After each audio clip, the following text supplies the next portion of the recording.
Hi అండి, welcome to Bharati's kitchen. ఈ వీడియోలో వినాయక చవితి స్పెషల్ ఉండ్రాలని ఎలా ప్రిపేర్ చేసుకోవాలో చూపించబోతున్నాను. ఇవి ప్రిపేర్ చేసుకోవడానికి ఎక్కువ టైం పట్టదండి. చాలా సింపుల్గా చాలా తక్కువ టైంలో ప్రిపేర్ చేసుకోవచ్చు. సో లేట్ చేయకుండా వినాయకుడికి ఎంతో ప్రీతికరమైన ఉండ్రాలని ఎలా ప్రిపేర్ చేసుకోవాలో చూపిస్తాను. బియ్యపు రవ్వ మనకి బయట మార్కెట్లో సూపర్ మార్కెట్స్లో దొరుకుతుంది. మీరు అది తెచ్చుకుని యూజ్ చేసుకున్నా పర్వాలేదు. లేదు అంటే ఇంట్లోనే ప్రిపేర్ చేసుకోవాలి అనుకుంటే నేను ఒక టిప్ చెప్తానండి. తడి బియ్యాన్ని మనం రవ్వ కింద చాలా ఈజీగా ఇంట్లోనే ప్రిపేర్ చేసుకోవచ్చు. ఇంట్లో ఎవరికైనా ఇలా ఉల్లిపాయలు కట్ చేసుకునే చాపర్ ఉంది అనుకోండి, దీంట్లో మనం చాలా ఈజీగా రవ్వను అనేది ప్రిపేర్ చేసుకోవచ్చు. ఈ చాపర్ ఏంటంటే ఉల్లిపాయలు కట్ చేయడానికి, క్యాబేజ్ కట్ చేయడానికి, అలానే క్యారెట్ ని చిన్న చిన్న ముక్కల కింద కట్ చేసుకోవడానికి ఇది చాలా బాగా హెల్ప్ చేస్తుంది. వాటికి బాగా ఎక్కువ యూజ్ అవుతుంది. ఇది మీ దగ్గర ఉంటే మీకు చాలా ఈజీగా రవ్వ అనేది ప్రిపేర్ చేసుకోవచ్చు అండి. మీకు బియ్యం మొత్తం కూడా రవ్వలా వచ్చేస్తాయి. ఏ సైజ్ రవ్వ కావాలంటే ఆ సైజ్ రవ్వ కింద ప్రిపేర్ చేసుకోవచ్చు. ఇందులో అసలు పిండి అనేది అవ్వదు అనమాట. మీరు జల్లించుకోవాల్సిన అవసరం కూడా ఉండదు. మీ దగ్గర ఇది లేకపోతే మిక్సీ జార్ లో కూడా ప్రిపేర్ చేసుకోవచ్చు అండి. మిక్సీ జార్ లో ఆరబెట్టుకున్న బియ్యాన్ని వేసుకుని పల్స్ చేస్తూ గ్రైండ్ చేసుకుని జల్లించుకున్నారు అనుకోండి, మీకు రవ్వ పిండి విడివిడిగా వచ్చేస్తాయి. ఇందులో ఏంటంటే జల్లించుకోవాల్సిన అవసరం ఉండదు అనమాట. ఇందులో రవ్వని ఎలా ప్రిపేర్ చేసుకోవాలి ఇప్పుడు చూపిస్తాను. ఇందులో కొద్దిగా బియ్యాన్ని వేసుకుని ఇలా గ్రైండ్ చేసుకోవాలి. రవ్వ కొంచెం పెద్దగా ఉండాలి అంటే కొంచెం తక్కువ సేపు గ్రైండ్ చేసుకోవాల్సి ఉంటుంది.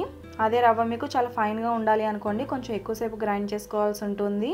సో ఇలా మీరు చాలా ఈజీగా రవ్వని ఇంట్లోనే ప్రిపేర్ చేసేసుకోవచ్చు. సో చూసారు కదండి, ఇందులో గ్రైండ్ చేయడం వల్ల అంతా కూడా రవ్వలానే ఉంటుంది.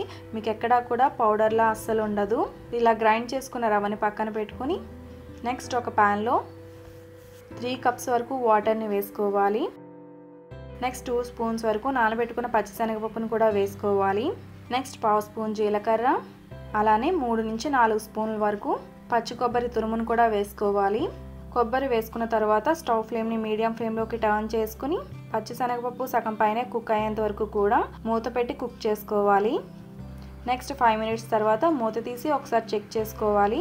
పచ్చిశనగపప్పు ఇలా సగం పైనే ఉడికిన తర్వాత ఇందులో కొద్దిగా ఉప్పును వేసుకోవాలి.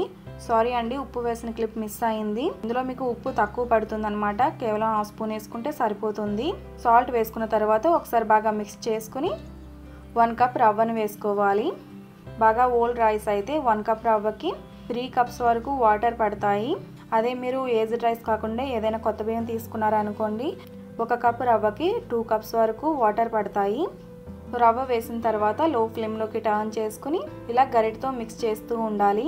రవ్వ కొద్దిగా కుక్ అయిన తర్వాత మూత పెట్టుకొని 2 to 3 మినిట్స్ వరకు లో ఫ్లేమ్లో కుక్ చేసుకోవాలి.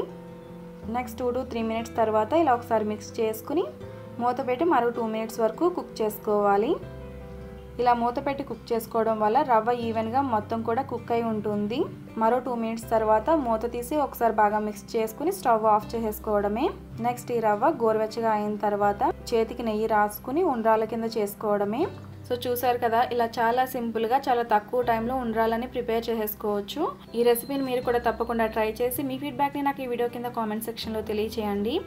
ఈ రెసిపీ మీకు నచ్చితే తప్పకుండా లైక్ చేయండి. రెసిపీ ఎవరికైనా హెల్ప్ అవుతుంది అనుకుంటే ఈ రెసిపీని తప్పకుండా మీ ఫ్రెండ్స్ అండ్ ఫ్యామిలీస్కి షేర్ చేయండి. మరిన్ని మంచి రెసిపీస్ కోసం నా ఛానల్ని సబ్స్క్రైబ్ చేయండి. అలాగే తర్వాత వచ్చే బెల్ ఐకాన్ కూడా క్లిక్ చేయండి. Thanks for watching.